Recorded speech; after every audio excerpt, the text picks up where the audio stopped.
Starting on this wonderful photograph, this is 2013. This is the fine people who are involved in getting this wonderful community centre together. When you see all the names there, we don't have everybody here today, but we do have the beautiful Tom Fortune, and we are going to embarrass you by just videotaping you as you run around the circle there. There we go. Trace keeps the place taken over for us. That's doing a super job. Yeah, super job. So yeah, wonderful part like the playground. This is one of those kind of facilities in the town that changes the landscape, because once you have places to go and you can get together with others in your town, it creates a whole new kind of world, because you can. One of the problems, Paul, was that Kilcoole took off like a mad thing during the boom. Right. And there was houses everywhere, but there was some fundamental infrastructure that wasn't provided. Right. And a big lack in the community was a community centre. Now this school was built in 1960. The school connected to the. I'll show you something interesting here. That there will capture what I'm saying to you. Right. So this lady, Hilda Fox. She provided half the funding for the school, and the Department of Education put up the rest of it. And there was a kind of always an unwritten, wasn't in writing anywhere, but it was kind of an unwritten understanding that if it ceased to be a school, that it should come back to the community of Kilcoole. Right. In the meantime, of course, the diocese became the owners of the school and the property and everything else. So back in 2000, there was a committee came together for the millennium, and it organised itself then as the Kilcoole Community Development Association. Right. I got involved with that in the end of 2001, and I've been involved ever since. So basically what that group did was it managed the whole place on behalf of the diocese. Right. And it's been always the intention to hand it over. So eventually, long story short, in 2013, Father Liam Belton was the parish priest, and he eventually, with the diocese, handed it over to us. Yeah. So it became, and what we did was, one of the things we tried to make sure of, which was very important from my perspective, was that the property should be vested in the community of Kilcoole, not in any little group or one group who would take ownership of it. In other words, that the community of Kilcoole owned everything on the site, all the land and everything you see outside, everything on the site is owned by the community.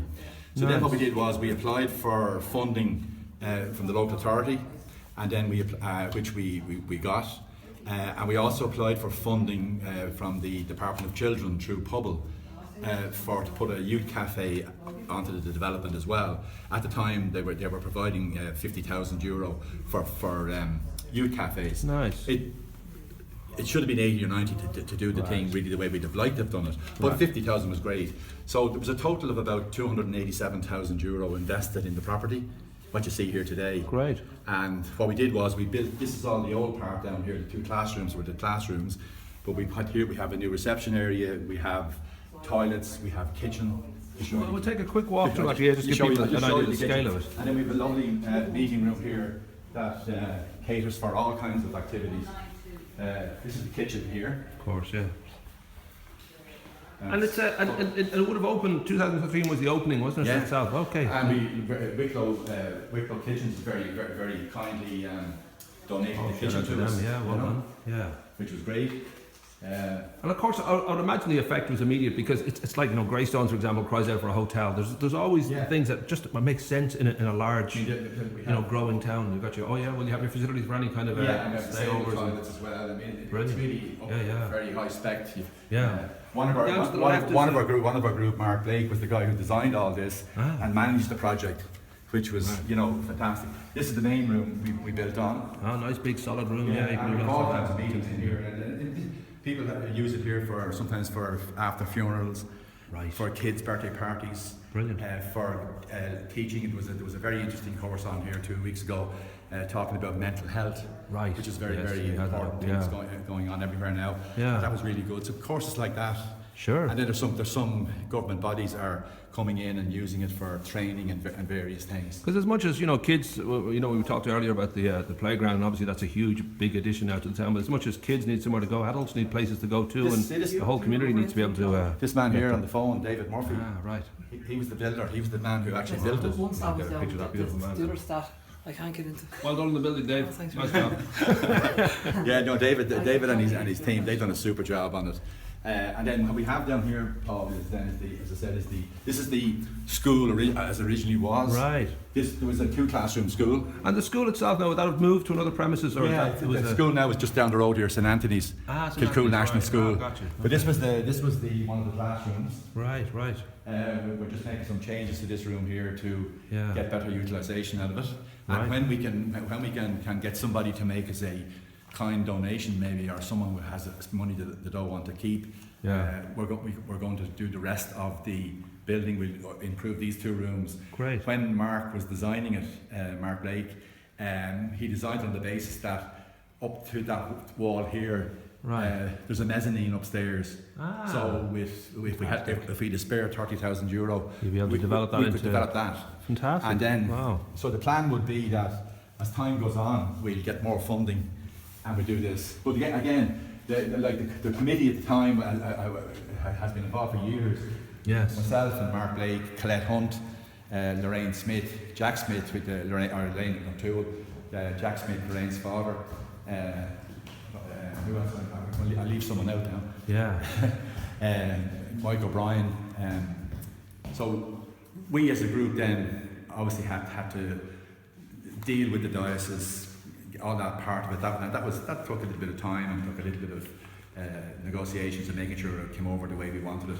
But the point I was making to you earlier, the thing I'm personally proud of here is that this is a facility that is for Kilcoole and it's owned by Kilcoole.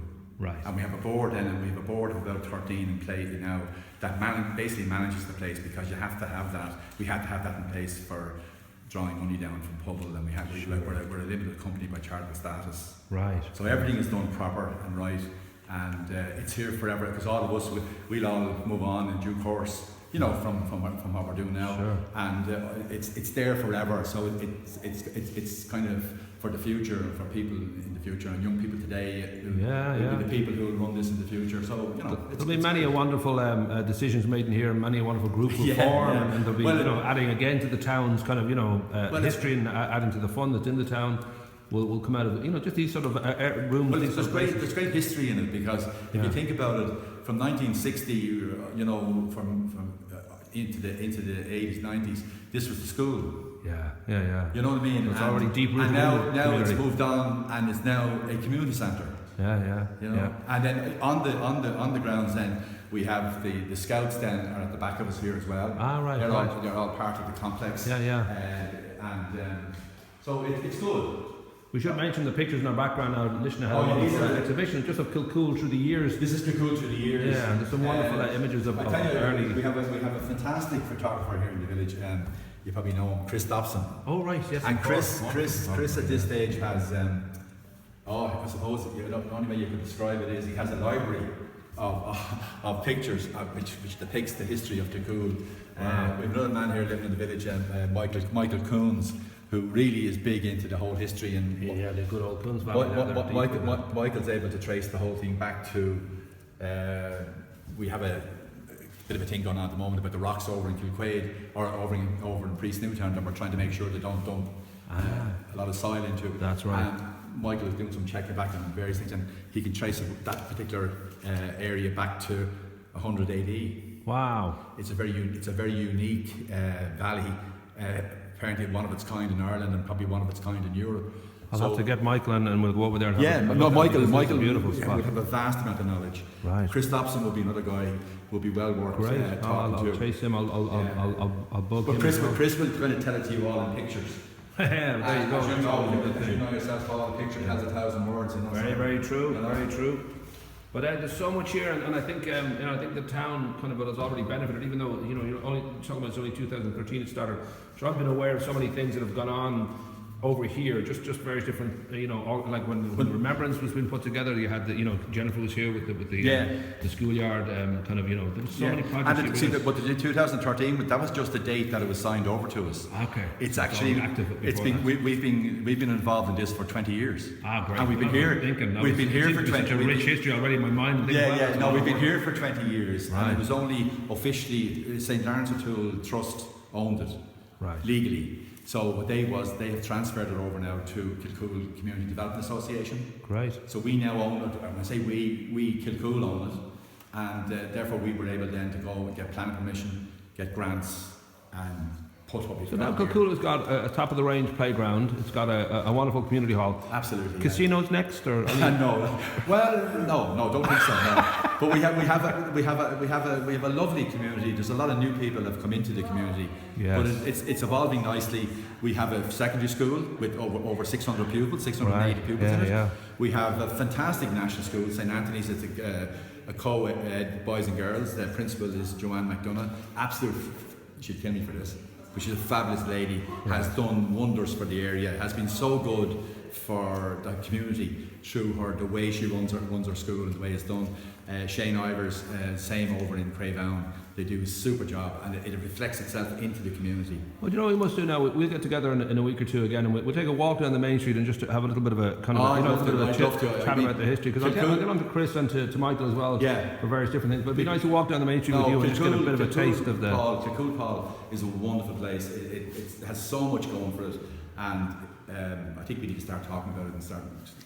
Oh yeah. Well, there's a lot to celebrate, and I think we're all kind of, I hate to say, but I think we were living through a golden time generally. Yeah. I think about my childhood. I think about my parents' childhood.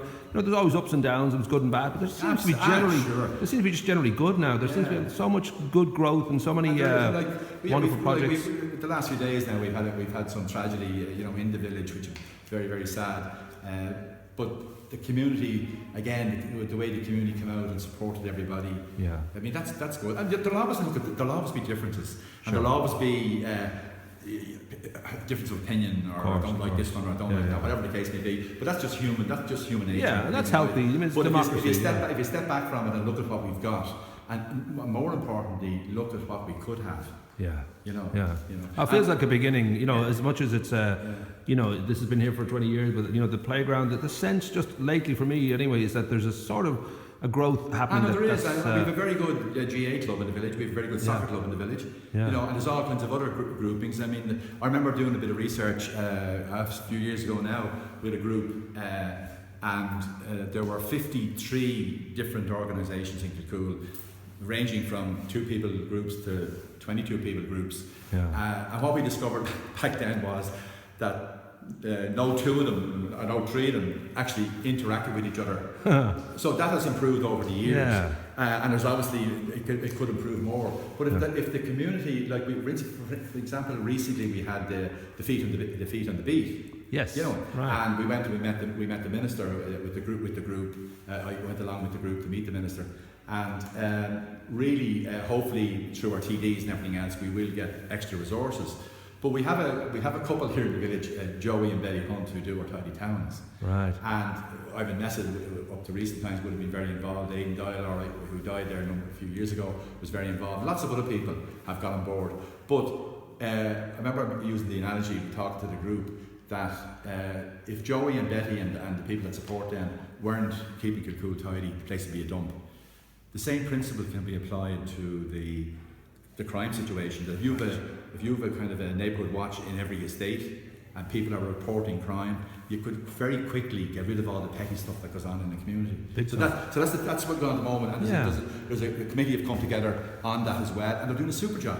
They really are. So my role in that is just to support them in every way I possibly can. It just takes a tiny bit of organisation for all that good work and goodwill to sort of come together and be incredibly strong. Absolutely, when the community pulls together on any issue, it's amazing because everybody wants a good life. They want a warm bed. They want, they want to have some fun. They want to be able to meet the friends down the town. Absolutely. So it's all the same stuff, and we're all looking the same way, naming the same way. It's incredible how easy it is when you put your mind to it. It's all about kind of it's all about making kind of our community better. Yeah. And one of the sad things, I suppose, when you reflect back, was there were some super people obviously have passed on. Yeah. The likes of this man here, Bill Foley, and there was another lady of his ilk as well, much younger than Bill, Evan Cleary, and they were full of the history of Kilcoole. Yeah. And the big mistake we all made was that we didn't have the foresight or whatever to sit with them and record everything. Make a record of their... Because I'm sure there's been history that's been lost because of that. Sure. And it's something as a community we need to be careful of going forward,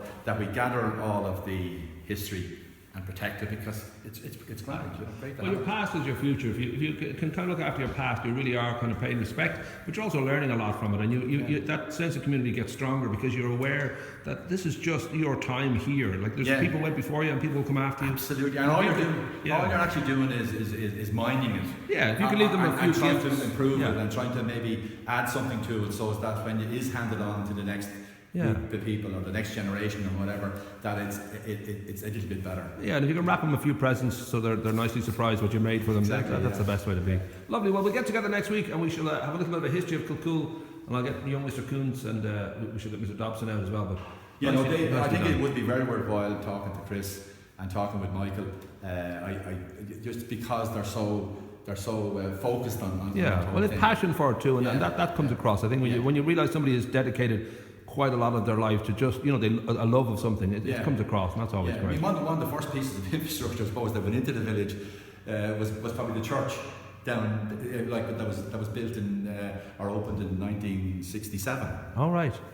So yes. I mean, I suppose when you think back, and we've always had the convent where Lishna is. That was the Holy Faith Convent. Right. In fact, I started school there myself, and I was a Hey. But anyway, we won't mention the time. I didn't know they had school in the 18th century. What did they? we don't do age around here. It's only a number. Your age is timeless. Rock and roll.